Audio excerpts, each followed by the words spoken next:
Thanks for joining us for this episode of Coffee with Closers, where business leaders share insights on how to build businesses from the ground up and best practices for innovating in their industry. Hey, William, thank you so much for joining me. I'm so excited to have this opportunity to interview you. And I'm glad that I'm here with you today. Awesome. Well, you and I had a couple of conversations around you and your story and how you came about to be an entrepreneur. We certainly want to get to the details of some of those things, but before you even became an entrepreneur, you were actually a police officer working for the U.S. Army Reserve. You want to share a little bit about that history? I'd love to. Well, in order to really capture that, I got to kind of frame it in the box on how I ended up to be a military policeman.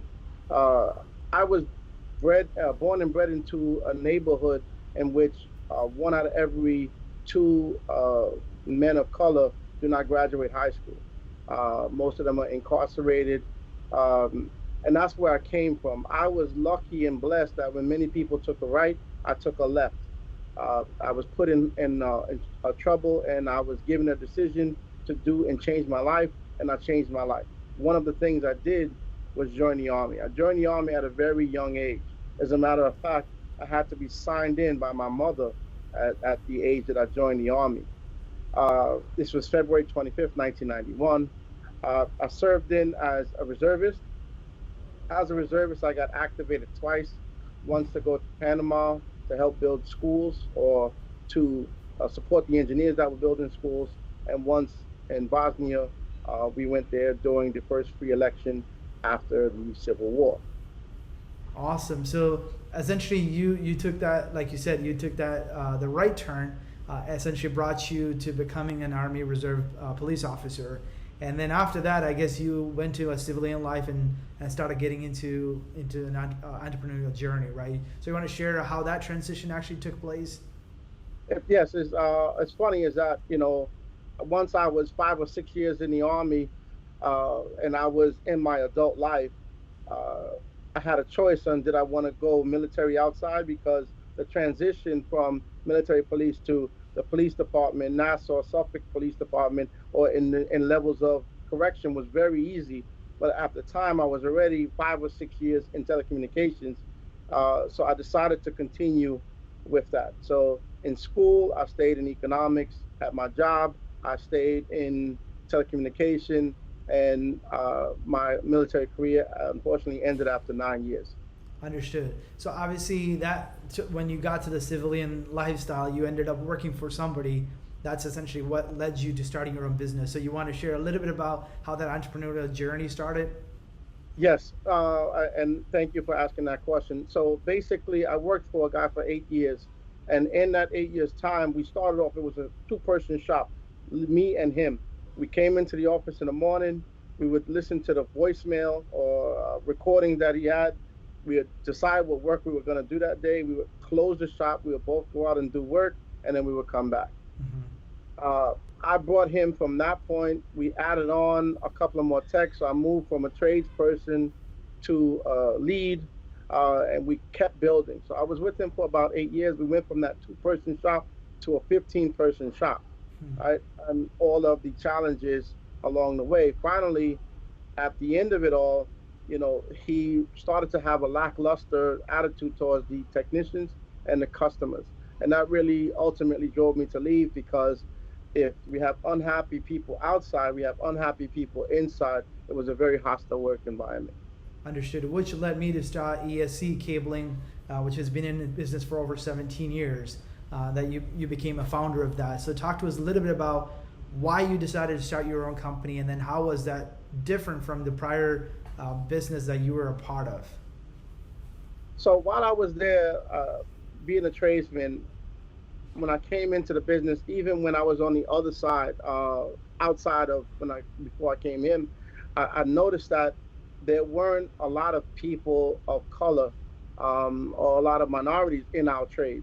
Right? So I went to many jobs, and I was the only person of color in the trade. So through the years, I got to bring in people in the trade with that company that I worked at. And like I said, through the mistreatment, I decided to move out on my own. So when I started my own company, I started with the idea that this is my second family, right? And as they're your second family, you have to treat them as such. Hmm. You can't just ignore and defeat what they want. You have to look at their goals, and hopefully they're aligned with the family's goals to move forward together. Makes sense. So obviously, one of the things that you shared with me when we originally started talking is the fact that your previous boss did so many things that you said I would never want to repeat that, and then he failed to do certain things that you said, man, those are things that I have to implement. Can you share some of that experience of what you've seen was done correctly and were omitted from doing, right? Some of the things that you saw that your previous boss didn't do. What were some of the things that you instilled in your own personal life as well as in the business that you said, I have to follow these things to make my business venture much better? So we tethered on the line of really some bad things at my last company. Mm-hmm. We didn't use proper ladders. We didn't use proper equipment. So you may not know, but there's a difference between residential grade and commercial grade equipment. Mm-hmm. Whether it be a drill, a ladder, any type of tool that you can imagine. So we only use residential grade, household grade materials and equipment, Mm-hmm. which was cheaper, but it wasn't intended to be used with certain weight. It wasn't intended to be used every day. So, overall, those things started to have problems. Another thing is that we never had a company vehicle. We always used our own personal vehicles. So, uh, if we were late with a payment, or the car got repossessed, or something else happened, we couldn't work, Mm-hmm. right? If our license was bad, they never checked up on it. There were so many things that really affected our work that we didn't look at all. Mm-hmm. So coming into my own business, these are things that I knew we had to do. Didn't necessarily at the time knew how to do them. So, always commercial grade tools. And because I didn't understand initially, I had inventory issues. Like, people would leave the drills at the job. I didn't really have a good sign in, sign out, cope, mechanism. So, because I didn't have things in place, there was a lot of things that I had to learn along the way. But definitely light years away from where I was with him. One of the things that you shared with me was the whole process of training and investing into your people because your prior boss didn't do a good job in building the company, building the culture, and building the people. So talk to me about how you did that completely different from what your previous boss did in your prior job. So, I kind of mix training as an incentive. So you can move up the line with your regular pay and your regular bonuses. But if you go to a school, you automatically get an extra dollar an hour on your salary, right? So not only are they incentivized by going to the school, but we pay for the school. We pay for the time that they're at the school. So, it's a win-win for you. There's no reason for you not to want to go to get another accreditation. There's no reason for you not to want to get to the next level, because if you get to the next level, it benefits us and it benefits you. Exactly, and I think one of the things that you said is better trained employees are going to do a better job, which ultimately helps you as a company, and then that reputation goes way before you. And that was something that we talked about on our prior discussion. You said, when you look at it, like I guess this would be a good segue to even have that conversation.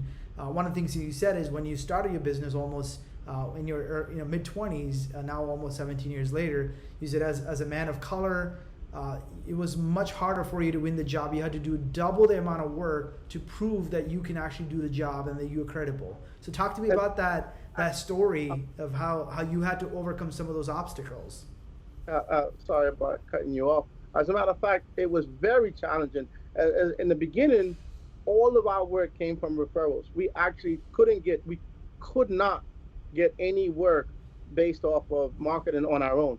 As soon as we went in front of a customer, an end user, we were just dismissed. And it was for a couple of reasons. One, I was very young, right? And unfortunately, I looked even younger, right? So people said, "Who is this kid?" Mm-hmm. And then number two, I didn't fit the bill of looking professional, Mm-hmm. right? I had really long hair. I didn't have a dress shirt. I didn't understand the whole professionalism side of business, which is a separate conversation that we didn't actually have yesterday. But it was difficult because of that for people to take me serious. So we actually worked off referrals. So people saw, wow, their level of professionalism when they get on a job is through the roof. You have to use, they would literally use the words, you have to use William and his crew. So then you had to prove with the quality of output that you are credible, that you do what you say, and then ultimately people started trusting you. That reputation went ahead of you, and you're really able to see a great success, right? And you have contractors that just hires you on, and as they have new projects, and that's essentially how you've grown to where you are today. So essentially, what are some of the lessons that you've learned in that process of building the company, and obviously having to work double the amount, right, to prove yourself? What were some of the things that you instituted to make sure that people knew that you were credible and that you would do what you say? So it starts with this one word, professionalism, right? Professionalism encompasses what you say, what you look like, which is branding, what you look like personally. Always going to usually see me in some type of branding somewhere, as you can see right here, is because those subtle things will add to your level of professionalism, right? That, as well as what you say and do, right? I say I'm going to see you at 1 o'clock. I'm going to be there at 1 o'clock, even if it means I'm going to be there at 12:30. It's because it adds to my credibility. Every little thing adds to your credibility, which adds to your professionalism. And what your output then becomes is you have this mushroom effect, right? I start off with one good guy. I have a referral that he gives me to someone else, plus the experience that I learned from him allows me to market to someone new. So now I have my referral chain going, and now I have my new market that I'm bridging. So with the both of them, is creating a nice little customer base for us. Exactly. And I think the integrity aspect of it is what I think you're hitting on. A lot of people are, they get excited, they got this business, and they try to trick the system a little bit, right? To try to cut the corner, get the next job, and whatever all those things are, right? But that reputation sometimes goes way ahead of you, and then it can work against you if you don't actually do what you say, and which oftentimes in the construction space is usually a bad sign, right? Like there's a lot of bad experience on construction guys because they say one thing, but then when it comes to time to do something, they don't come through with it, which is a big problem in that space. So any particular market, in our case construction, from the outside it looks like, oh, that market is so big, but on the inside it really isn't that big. And each sector, has a dollar amount. So you have the $50,000 construction market, the 100, 200,000 construction market, and then of course the giga millions, right? So in our market, the market that I operate in, there's not a lot of players. So if you don't do what you say, you end up running into those same group of people over and over again, and actually they will discredit you if you don't go ahead and discredit yourself. So you're right. It's actually very important to actually maintain a certain level. Now, what we add, our difference is that we're not the cheapest people on the block. We are not, by no means. So we have to elevate the level of expectations. People that use us are people that are looking for the work that we perform. So we add that particular expertise to feed what they need to solve for them. Yeah, most certainly. And I think sometimes underpricing your service would defeat the purpose of actually providing. It actually works against you because you can't provide the level of customer service and quality that the customer expects, but you're not able to service them at that level because you're not charging enough, and that usually not a good practice when the business is trying to do quality work in the first place. One of the things that I thought about was, obviously you talked about your military background. Do you think how much of that training and that years of service actually prepared you to become a better entrepreneur and ultimately doing a much better job as a professional than you just jumped into this from your experience just having only worked for that prior boss? You know what? I'm really glad that you caught that tie-in, because me being in the military was actually very important to my success as a business person, right? Because especially when you're brand new, You work countless hours. Mm-hmm. You work, I'm going to say it again because it's very important to understand. You work countless hours on your business, 16 hours a day for months at a time. Mm-hmm. And, the military kind of prepares you on how to think critically, even when you're tired or even when you're not at your 100%. So that, now besides that, they teach you a way of solving problems sequentially, Mm-hmm. right? That's the best way to put it. Is that it's not going to come to you at 100%, but you do this step one, and then as you're at step one, even if you don't know what the end result is, you know that now you're 5 or 10% there, and you keep putting blocks on, and then before you know it, you're halfway there. The solution appears in front of you, and then you continue to move. But staying still, staying stagnant is the worst thing that you can do. Always move forward. Most Right? certainly, most certainly. And I think one of the things that I was thinking about, and obviously, you really made something out of your life, right? You said, you didn't grow up in a very privileged community. You had a lot of things working against you. You had nothing but excuses on why you would turn out the way you would, right? If you had gone the wrong direction, you could have blamed your circumstances. You could have blamed your city, community. You could blamed your family, whatever you could do. But ultimately, today we're talking because you're an entrepreneur. You made something out of your life. You have 17 years of running a company. You've built a team, and you've been servicing the New York City and hundreds of companies, contractors over the years, right? So ultimately, you did not let the circumstances dictate who William Diaz Jr. is. So talk to me about that mindset of how you were able to overcome some of that obstacles and get you to where you are, and what would you say to someone else who might not be where you are today, what they need to do to be able to make something out of their lives? Now, that is a very challenging question. And so I'm going to really hit it in two separate ways. So the first part is you have to understand that people that are workers will not understand anything that you're going through. Mm-hmm. If I say to a worker, oh my gosh, I only made $1 million last year, and we had a 20% loss, they all they think about is that $1 million. They don't Mm-hmm. even understand what's associated with that. Yes, I made $1 million, but it may have cost me $950,000 to make that $1 million. They don't understand. So typically, when you turn into your family and friends for support, you're not going to get the support because they just don't understand what you're going through in any way, and Mm-hmm. you cannot even explain it to them. Mm-hmm. The second thing is find yourself a good support group. If you find an entrepreneurial support group, or you find yourself a small business support group, find one of those, and with that, look for a mentor. Right? Those two things will actually put you in a good space to get you where you need to be, because you're gonna go to your friends and family. Mm-hmm. If they do give you advice, it's gonna be bad advice for your business. Most certainly. And I think it's just like doing life, right? You can't do life alone. And same thing with entrepreneurship. You need other people who've gone before you, who had some bad experiences and some really good successful experiences, which they can share some of that insights, which cuts your learning curve so much that you can actually accelerate your learning and your ability to execute fast. And which is why reading books is an amazing thing. And most people underestimate the value of reading a book. Someone who had probably 20 years of hard life experiences, that they condense it into a 150-page book.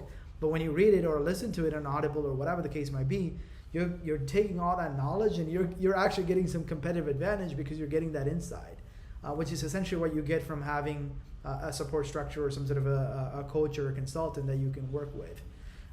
What other best practices have you implemented in your organization to kind of make sure that the business lives beyond you, that it has its own support structure and everything else, that it can grow, that it's not 100% dedicated and 100% supported by you? My efforts. Mm-hmm. So, every business has three entities, right? You have operations, you have finance, and you have sales, right? Mm-hmm. So what you have to do is you have to first start off and build up each one of those arms. And once you build up that arm or that leg, you have to leave a set of instructions for it. Mm-hmm. Right? Once you build up that set of instructions or those doctrines, you no longer have to be in it, Mm-hmm. right? So there's a saying in business, we say, work on your business and not in your business. Mhm. Because once you've actually made those doctrines, now you put somebody in that place to do that work, you can supervise the work that they're doing. And you can make decisions on new things that you're looking at or changes in the industry. The worst thing that could happen to you is that if you're working in one of those jobs in one of those positions, then the industry changes. Like here with Corona, if Mhm. you were in business, let's say a restaurateur, and you were the chef of your business, and Corona happened, and you weren't paying attention, you weren't looking at any indicators, you Mhm. just came up one day and you saw you had no customers, it's too late, Mhm. right? Yeah, that's an important point. So what, especially the goal would be then, hey, like you said, those three core functional areas. Figure out what needs to get done, documented, train somebody else, so you can free yourself as a business leader, so you can focus on the strategic things as opposed to some of the in business activities that might just keeps you busy and keeps you going. You're super busy, but not really anything to show for why you're busy, essentially. Absolutely. One of the things that we like to say is, as a business owner, you want to actually do what's going to bring in the most money per hour for the company. Hmm. So if I'm a trades guy, yes, I could put a jack on the wall. That's going to bring the company in $25, $50 an hour, right? Hmm. As a salesperson, I'm selling for the 10 people I have, which can bring in $500 to $1,000 an hour.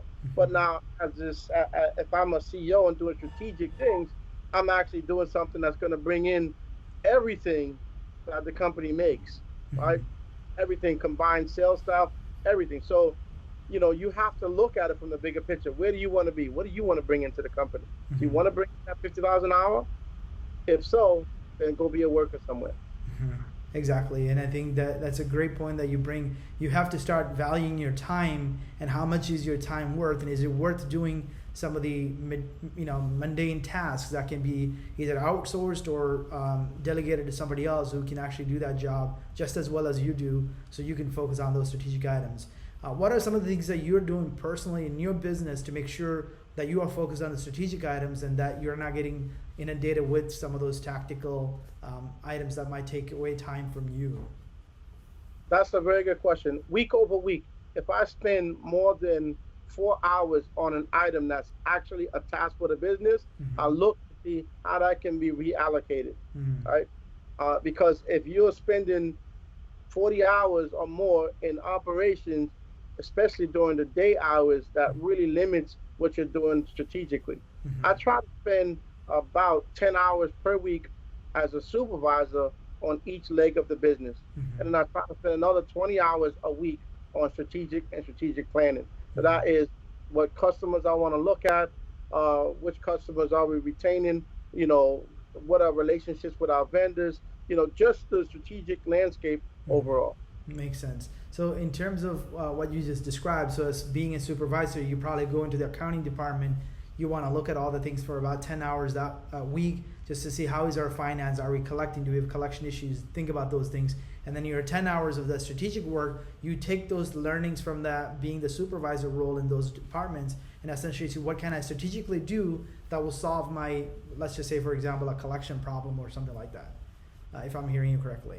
That is correctly. And does it mean that we need to actually put something else in place for this particular customer type? Mm-hmm. Or is it that this particular customer is just gross negligence and I need to intervene, right? Mm-hmm. So what level is it at? And is it just a individual thing or is it a policy thing, Mm-hmm. right? Um, and that all starts off with a meeting. We have to have meetings with those departments just so that you understand Mm-hmm. what's going on. What were the goals for the week? Did we meet the goals for the week? Right. Then after that, what stopped us? What was the barrier for us not making the goals for the week, or why we superseded the goal for the week? Because let me tell you something: superseding your goals for a week is not good always either, because that means that the next week you may have a lull, Mm-hmm. because it makes a sense of, oh yeah, I did so much work last week, I'm okay this week, Yeah. which is not necessarily good. Are there? I mean, I know you functionally how you divided the company into different units. Essentially, are there KPIs that you have for individual divisions that you can quickly monitor for you that you can say, hey, our team is on track. We're doing our projects on time. Whatever those KPIs might be. Do you have something like that to kind of keep a pulse on the organization? Yes. We have weekly reports that we use, and they actually update it daily. So we're on the Google platform. So if they enter something in Google Forms or on the Google spreadsheet, you can look at them at any time. So I can go in and look and see. Not only can I see what was changed, but I can even look and see when it was changed last. So let's say somebody forgot to update something, I can see, oh, they didn't update it yesterday. Rather, whereas if there's nothing there, I would think, oh, we didn't do any productivity. No, now I can just say, oh, they didn't update it yet. Most certainly. So obviously you've had a very successful career in military, then you worked for someone, and then you finally decided to build your own company and have been running since your early 20s, almost 17 plus years now. You've been extremely successful in what you're doing. So if you had to do it again, what would you do differently from knowing what you know today? There are three things that I would do differently, right? And each one of them really has to do with that each part of the businesses, right? Each one of those major functions. Number one, in the beginning, the first 10 years of business, I was bootstrap finance, right? And bootstrap finance means that I was using my own money and the profits of my money to reinvest into the company, right? I would have actually looked for outside financing to substitute, because even being a mature company at 10 years old, when I went to try to get funding, it was very difficult. And really it was difficult because I didn't do it when I was young, as a young company. So I would have done that right away. Second thing is better documentation. I would have had a business plan or growth plan. The first time I made one, I was 7 years in business. That's when, I went through a Goldman Sachs program. I was already 7 years in business. And that was the first time I made one. At the time, it was a growth plan because I was already in business. But that one helped me to understand where we were going. And lastly, a marketing plan. You need to really understand who is the person or people that you want to sell to. Because I can say outside, yell to my window, hey, I want to give this balloon for $1. And nobody will listen. Literally, no one will listen. But if I say, hey, I want to give this balloon for $1 to the person with the white shirt with red and blue stripes. Now, if I say that, what's going to happen is that most people will look down. Oh, am I wearing red and blue stripes? He was talking to me. Now, if you're wearing red and burgundy stripes, you may still look, say, maybe he was talking about me. Let me go and find out. So understanding those really minute differences between advertising, marketing, really made a big difference later on. And if I would have understood how those could have affected me, then I would have done a lot of those earlier. Most certainly, and I'm assuming if you actually had some advisors and some coaches early on, maybe you would have been exposed to some of that knowledge much early on as well, right? Obviously, that's what happened with Goldman Sachs' program. You got exposed to it 7 years into your business, but more reason why you need to have advisors and consultants and coach be a part of your company much earlier on, so that you don't wait too late. Sometimes it could be too late. In your case, you actually were fortunate enough to continue on and grow the company to where it is today.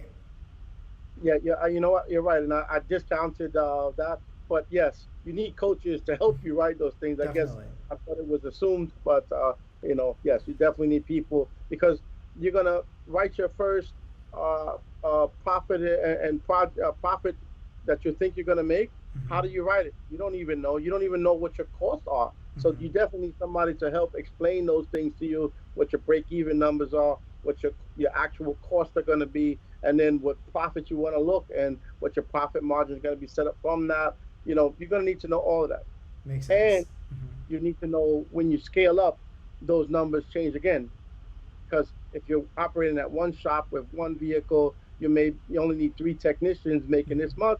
But then when you move up and you get a bigger shop with bigger rent, bigger overhead, and you're working with different buildings, the insurance requirements go up, then you need a different break-even break-even number. Yeah. So, I mean, I've heard that the strategies that took you from 0 to 1 million is not going to take you from 1 million to 10 million. And definitely that 10 million strategy won't work you to get to that the $100 million mark, right? Because each of those growth trajectory and the growth goals completely brings completely different challenges. And then also the personnels who took you from 0 to 1 million is probably not the right person to get you to the next level of the company, because they're you know, the limiting beliefs or whatever the case might be, right? That might minimize, you know, limit them from propel the company forward to the next level for sure. You know, it's funny you say that. Earlier you mentioned that you get a lot of information from books. I recently read a book, and I just started to implement this.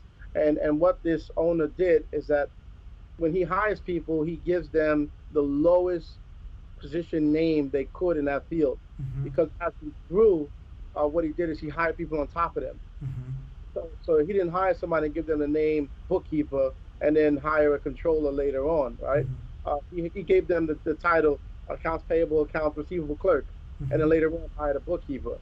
And then he grew later on, he hired a controller. So you know, those are really strategic things to say, well, I'm gonna still get the work done, but I'm not actually, I'm still getting the work done, but I'm not actually limiting myself to have this person when I get to a higher level. Makes sense. Certainly understand that.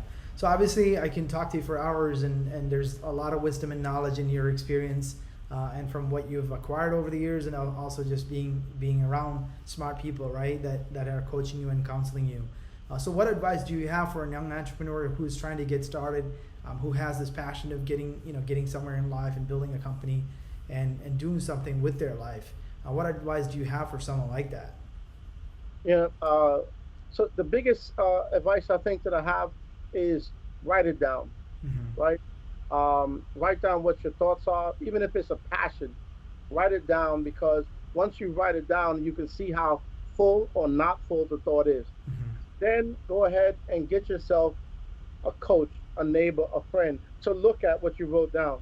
Because if it makes sense to you, that's fine. If it makes sense to someone else, now you're onto something, right?